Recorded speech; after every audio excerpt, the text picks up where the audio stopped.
Yo, yo, yo, Don Mafia. Welcome to yet another edition of the Don Mafia Report. You read that title correctly. We are once again stepping behind enemy lines, but this time we are bringing on my dude Darian from Spotlight Raiders Talk to sort of get a better understanding of our opponent this year, specifically on week 4, the Las Vegas Raiders.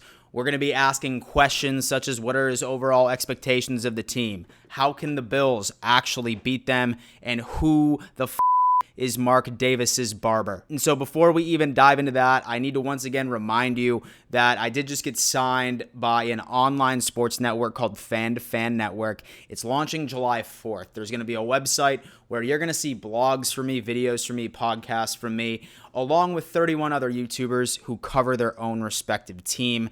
And we're going to be streaming exclusive shows on Twitch. Ladies and gentlemen, if I've ever made you laugh, if you enjoy my content, I guarantee you that you will enjoy Fan to Fan Network. And do me a favor and hit that link in my pinned comments and subscribe to our Twitch channel. You will not be sorry. Without further ado, ladies and gentlemen, let's dive into the conversation. Yo, yo, yo, Down Mafia. As promised, once again, we are stepping behind enemy lines.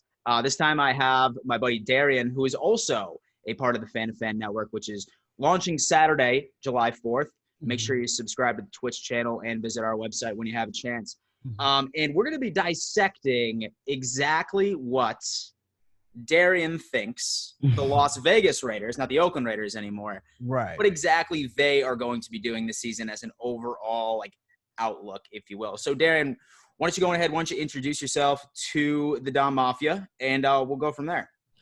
What's going on, everybody? I'm Darian of the Spotlight Raiders Talk. You can definitely subscribe to my channel if you like Raiders, or you just want to support. That's fine by me. Been a Raiders fan since 1998. Lived out there for a few years, then came back to Philadelphia. So it's definitely great to have me on. Thanks for having me on your channel, man. Really appreciate it. Yeah, man, for sure. I'm definitely excited to dive into this. By the way, guys, I am going to put Darian's YouTube channel in my description. Definitely feel free to go on ahead and subscribe to his channel. You're going to be seeing a lot of him on Fan to Fan Network, and especially when the Bills go to Vegas, which, by the way, I really want to go to that game. So I'm not sure if I'm already looking forward to try to go to that game or the Saints game as the home opener, one or the other. Yeah. I mean, honestly, I would probably want to go to the Saints game and say that I was you. I think the Bills game is going to be interesting, but we'll talk more about that. Yeah. We'll definitely talk about that game preview. So Darian, right? Yeah. So I really feel like I need to start off with this question right now because most Raiders fans that I talk to, right, they hate Derek Carr. They think that he's an absolute bust already. They're ready to send him off. They're ready to send him off for a 7th-round pick. They're done, right? And it looks like Gruden ended up during the offseason. He ended up bringing another controversial quarterback who a lot of Titans fans at one point booed him out of the stadium and put Tannehill in Marcus Mariota. So here's my question for you. Will there be a quarterback competition during the offseason or during training camp? And then more importantly, who is the quarterback that you see starting for the Las Vegas Raiders on week 1? Yes, I will say that between Marcus Mariota and Derek Carr will be a competition because you have to realize that Derek Carr never had a quarterback competition in the 6 years that he was with the Raiders. So this will be the first actual real competition that Derek Carr will have. But I still think Derek Carr will still be the starter, and I'm going to say why. Because of knowing that Mariota's coming into the Raiders, yes, it does fit Jon Gruden offense, his most complicated offense, as a lot of people would say with Jon Gruden. But at the same time, Derek Carr been under this system for the last 2 seasons. He knows this system, and people need to realize and fail to realize if Antonio Brown was there last year, would we be having this conversation about Derek Carr? No. Absolutely not. Right. I think we won't be having this conversation. We had Hunter Renfrow was a rookie put him as a number 2 receiver, knowing that he's a slot receiver. That's just another in itself. We had to trade Zay Jones, your former Bill. We had to trade to get him to help out with the wide receiver core. And Tyrell Williams was not really that healthy. And then Darian Waller was our number 1 target. Offensive line is good. Josh Jacobs is good. But what other weapons outside of Darian Waller that was healthy did we really have that was an actual threat down the field? Even with the wide receivers that we had, you have to think about it. He still threw for 4,000 passing yards. He still had a 70% completion percentage, and he had no double-digit interceptions. He had about 4 or 5 if I'm not mistaken, 5 or 6 interceptions with like almost 15 to 17 touchdowns, which is not big numbers for a top quarterback, but it was still efficient enough to try to help us win games. Now, people want to say, oh, we want to get rid of Derek Carr, but you have to look at it from all 3 phases of the game. What are the special teams doing to help Derek Carr? What is the defense doing to help Derek Carr? So I still think Derek Carr will still be the starter week 1. If he doesn't perform by at least week 8 or week 9, I'll say they put Mariota in. But I'm still going to be optimistic and say Derek Carr is the guy. You pay him the money, and people need to understand, when he was healthy back in 2016, he was an MVP quarterback. Yeah. After those 2 years, he's been hurt. He broke his leg and he broke his back. So he's trying to get back to himself. He's still kind of a little tentative, but knowing that our offensive line is going to be healthy, we're bringing everybody back from the offensive line, and we drafted John Simpson. I think Derek Carr will have a good year this year. Yeah. You know, like I would definitely have to agree with you on that aspect. I mean, I think that Carr last year sort of suffered from the fact that he really didn't have an electric supporting cast. I mean, don't get me wrong. I mean, Josh Jacobs, he's like a top 3 running back for me this coming year. Right. I really think he's about to blow up. And right before we press record, I was saying that Hunter Renfrow is most likely going to actually step up. Now that you guys ended up getting Henry Ruggs, now you can actually put Renfrow into where he thrives, which is going to be that, you know, that slot receiver position, right, which I'm like really interested in seeing. But I mean, I would definitely have to agree with you. I don't think that Gruden's going to want to go on ahead and sort of put Captain Mr. Check down right as your starting quarterback with Marcus Mariota coming this year. But as far as backups are concerned, I mean, there's way more backups in the league that I would be scared to have take over in case Derek Carr unfortunately does get injured. So, I mean, that's absolutely, that's definitely an interesting take. This offseason was definitely busy for you guys, right? Especially when it came down to the drafts and then some free agency moves right now. So, I mean, what would you have to say is your most improved room within the Las Vegas Raiders this year? The most improved is our defense. I think we went out and definitely our weakest was our linebacker position. Going out and getting Corey Littleton and Nick Kowalski was 2 biggest needs, knowing that we did move away from Tahir Whitehead. We still have Markel Lee and Nicholas Morrow, knowing those 2 have injury prones, but Corey Littleton, Nick Kowalski are young. Corey Littleton, we got him for we got him for a nice price, but it wasn't like we really broke the bank because we still end up getting Demarius Randall, Jeff Heath. And we got a few cornerbacks in the draft as well as Damien Arnett, which a lot of people thought that was a kind of a sketchy pick, but a lot of people just need to understand and go watch him at Ohio State when he was with Jeff Okudah. So they was the top 2 corners in the nation at Ohio State. So that was definitely good for us. And then we upgraded our defensive line, knowing we had Max Crosby, which could have been Defensive Rookie of the Year last year. And we had Cleveland Farrell, but we added Malik Collins from the Dallas Cowboys. We brought in Carl Nassib from the Tampa Bay Buccaneers. So defensively, we really stepped it up on all 3 phases, which we really needed. And I forgot Amik Robinson. Amik Robinson as well was another draft pick that fell in the draft that was good, knowing that he did have an injury problem at Louisiana Tech, but he still played at a high level, and I think he's going to be good for us as well. Only thing I can say on the offensive side is the wide receiver position.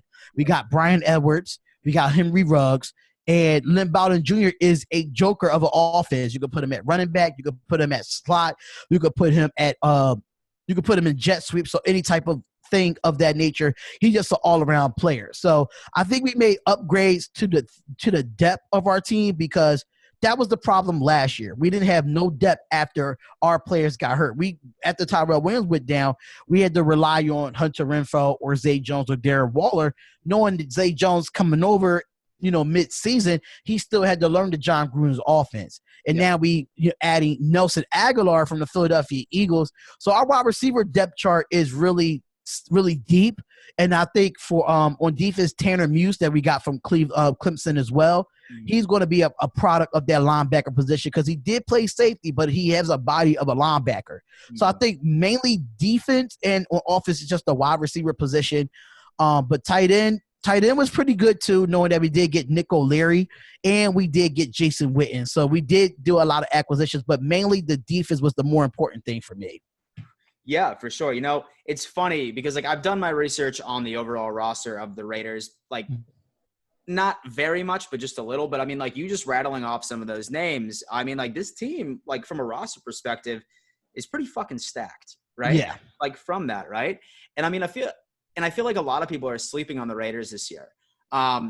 So this is a great segue right into my next question moving into it. So, I mean, we already talked about the most improved room, right?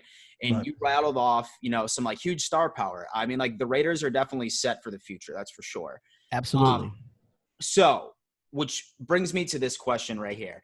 It doesn't matter what team there is in the NFL, there's going to be holes, right? So what would you say is the weakest room? What do you think the NFL teams are going to try and exploit when they play the Raiders this year? What's your biggest weakness? They're going to try to exploit our secondary. That's what the one thing they're going to try to exploit, because that's where the problem has been for so many years. So now when we bring in Damon Arnett, and we brought in Prince Amukamara as well, as a veteran to help out with these young corners as Trayvon Mullen and Damon Arnett. And the big question is at the safety position, because Jonathan Abram played one game with us, and then he hurt his shoulder in the Monday night game against the Denver Broncos. Bringing in Demarius Randall, Jeff Heath, Eric Harris, that secondary, plus a LaMarcus Joyner as well. So they're really going to try to exploit the corners and the safeties a little bit more, knowing that Paul Guntner, I can say he put some players not in the position that they strong suit, but now bringing on Rolland Marinelli, knowing that he, came from the Dallas defensive coordinator, which he's the D-line coach for us, but I think he's going to help Paul Guntner on all three phases of the defense. But they're going to try to exploit the corners and the safeties more than anything, knowing that Nick Kowalski and Corey Littleton is an upgrade when it comes to covering tight ends and being in coverage in general. That's a big upgrade, but we're young in our back end. So that's where I think they're going to exploit. Sure. That's very interesting. In fact, so you guys didn't draft secondary within the first couple of rounds, right? Because you ended up getting Ruggs in the first. We did. We had 2 picks in the third. We had 2 picks in the first. So we had Ruggs, and then after that we ended up getting Damon Arnett in the first round. Okay. Yeah, that's right. Yeah.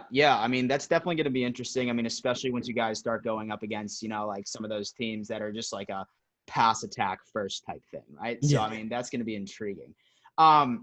So I'm not sure whether or not that you've done one of these videos. I know that I've done at least 3 already. A way too early record prediction. So, I mean, I was sort of curious to see what your thoughts were as far as where you see the Raiders finishing out in 2020 as far as placing in the AFC West. And then what's like your general estimate of what your record would be, and would you be satisfied with your estimation? I did a few record predictions. I did a few of them on my show last night. I did do a show last night, and I did a few of the predictions. A lot of the fans thinking 12-4 or 13-3, but I'm going to be realistic about it, because if you look at our schedule in the first 5 or 6 games, they're pretty tough. We have Carolina, we have New Orleans, we have the Tampa Bay Buccaneers, we have the Kansas City Chiefs, we have the New England Patriots, and the Bills. So all 6 quarterbacks are like great quarterbacks, knowing that the Patriots just added Cam Newton to their team. Nice. So, which is crazy mind-boggling. I really thought that they was going to really go with Stidham over in New England, but now we have to face probably a healthy Cam Newton if he is. So it's going to be tough for us in the first 6 games. If you think of the quarterbacks like Tom Brady and Patrick Mahomes, even Josh Allen from your Bills, knowing that he's a good quarterback as well. So it's going to be tough for us. So first, I really predicted 8-8 and still make the playoffs, knowing that we do have that extra slot coming in from the NFL to go into the playoffs. But more realistically for me, if it's 9-7 or 10-6, they are my 2 more realistic records for me.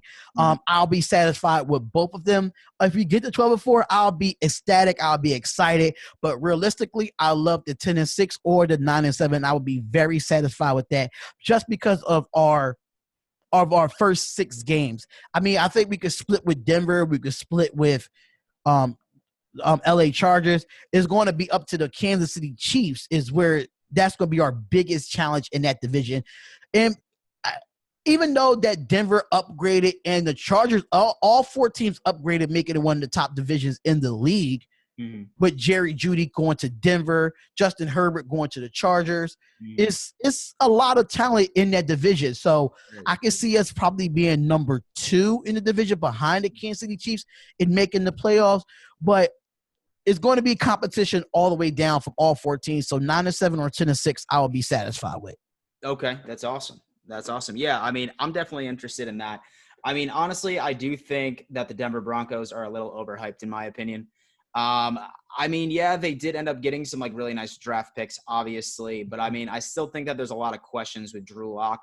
I mean, the dude like definitely like flashed signs of hope for the future, but I mean, then again, I mean, he's still young and he had that benefit of NFL teams not knowing how to prepare for him because he had 0 tape. So, I mean, I really don't foresee them squeaking into the playoffs by any means. Neither the Chargers either. I have a feeling that Taylor is going to be their starting quarterback for the majority of the season, barring any injuries. So, I mean, I could definitely see where your head's at with that. I just like their defense. I think their defense is very competitive, knowing that Chargers? They did get, the one with Derwin James and Bosa and Ingram, and they have drafted Kenneth Murray from Oklahoma. So they just added additions to their defense.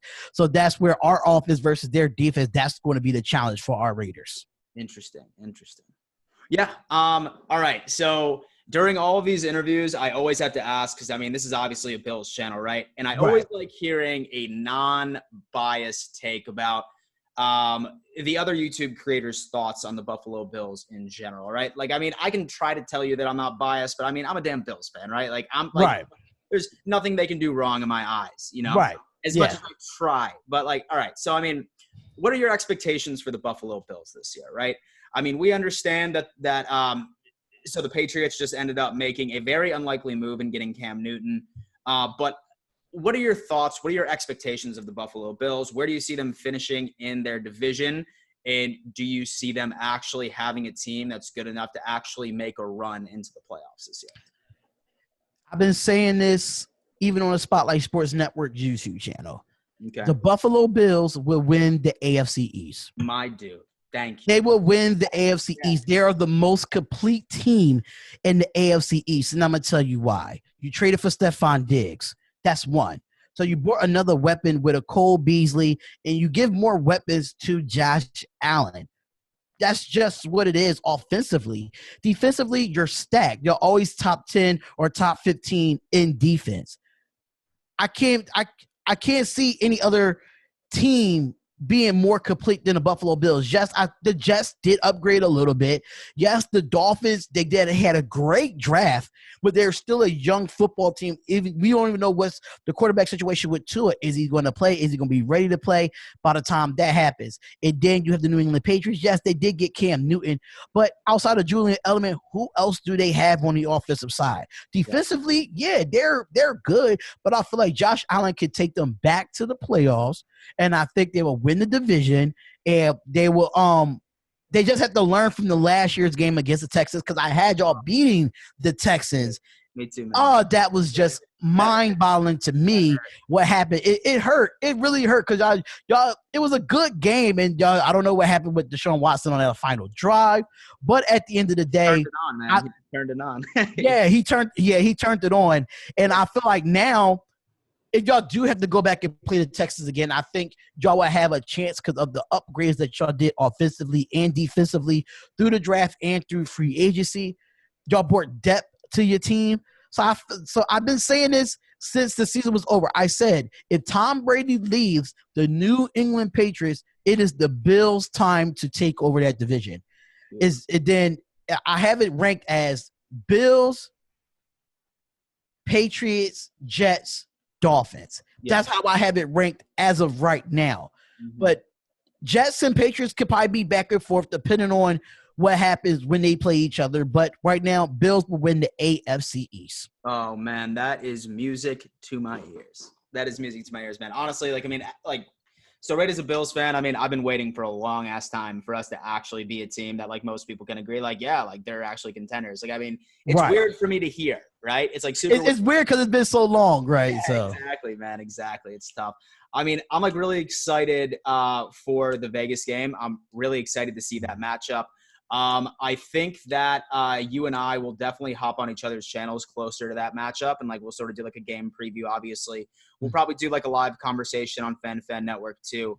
But I'm really excited to collab again. But yeah, once again, dude, I really appreciate you coming on the channel. Don Mafia, once again, I am putting Darian's YouTube channel in my description. Do me a favor, subscribe to his channel. He knows a shit ton about the Raiders, which he just ended up demonstrating for you today. And once again, can't stress this enough. Follow Fan to Fan Network on Twitch. We're streaming exclusively on there. We're bringing you a sports network that you deserve. Yep, the voice that sports fans deserve. Make sure y'all follow us on Twitch at Fan to Fan Network. Make sure, even though once this video gets on his channel, I will share it on my community post to my channel. So Raider Nation, make sure y'all go subscribe to his channel as well. And I will put his link on the community post for the Raider Nation to subscribe to your channel as well, man. Hell yeah, man. Hell yeah. Well, once again, dude, thank you so much. And Don Mafia, last but not least, let's go Buffalo.